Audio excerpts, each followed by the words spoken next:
Ciao a tutti, buongiorno, benvenuti. Oggi iniziamo con le lezioni sull'ortografia napoletana, come scrivere in napoletano. Ho già preparato una tabella, oggi vi parlerò degli articoli, ok?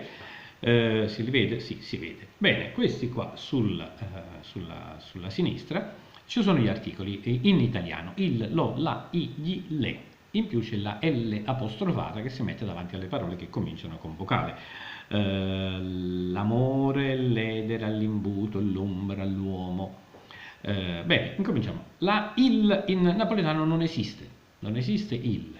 Lo c'è, anticamente si diceva lo signore, si diceva anche spesso lu signore. Adesso nel napoletano di città si usa soltanto o signore, soltanto la o chiusa. Il femminile, la femmina, anticamente si diceva anche la femmina, adesso nel napoletano di città si dice a femmina, soltanto con la A. Il plurale i signori, anticamente anche in italiano si diceva li signori, li cavalli. In diverse zone della provincia è rimasta soltanto la i signori, i signore, i signori cavalli. Nel napoletano di città invece si usa la e signore. Gli non ce l'abbiamo in napoletano.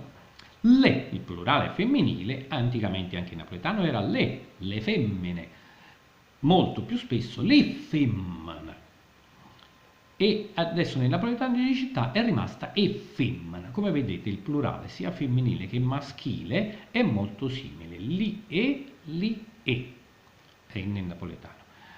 In più abbiamo la L apostrofata. La L apostrofata c'è una piccola particolarità che in italiano si usa soltanto al singolare.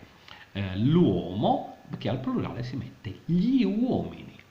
Poiché non abbiamo gli noi mettiamo anche la L apostrofata al plurale, per cui l'om, l'uomana, l'angela, l'angela, beh, questa sarebbe la stessa cosa, vediamo un'altra parola maschile, l'imbuto, l'imbute, la stessa cosa, rimane il plurale, il singolare e il plurale rimane lo stesso.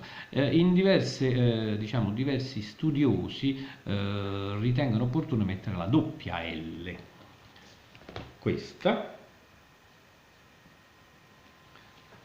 anche se sinceramente non serve, perché anche in italiano c'è, vabbè, per altri problemi fonetici che poi ve ne parlerò in qualche altra lezione. Per adesso, fine della prima lezione, questo è il napoletano memorizzato. A proposito, spesso si trova qualcuno che invece di mettere l'apostrofo prima ci mette l'accento o l'apostrofo dopo. E questo è un grave errore perché, come diceva un maestro di scuola elementare quando io ero ragazzino, ogni volta che si toglie una lettera a una parola, quella si mette a piangere e al posto della parola che è stata tolta spunta una lacrimuccia, spunta un apostrofo, per cui l'apostrofo va messo al posto della lettera che viene a mancare. Per cui se in napoletano c'è lo, cade la L e diventa O, per cui l'apostrofo va prima al posto della, non va dopo, che c'entra dopo? Così come A, la L era prima della A, per cui prima della A si mette l'apostrofo, non si mette la A dopo. Lo stesso con la E e tutto. Va bene? Ci vediamo alla prossima. Buona giornata, ciao ciao.